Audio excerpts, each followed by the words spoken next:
Hello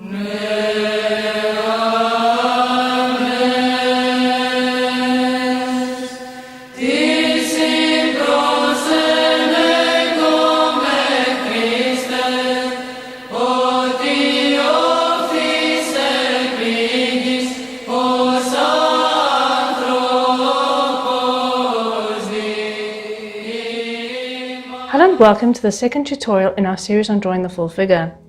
In the previous tutorial, we looked at how to draw the basic structure of the full figure in a couple of poses. And in this lesson, we're going to be drawing feet. If we look at the feet from various schools and periods, we will see that they can vary from fairly narrow and dainty to quite broad and rather clunky in the works of Astropas.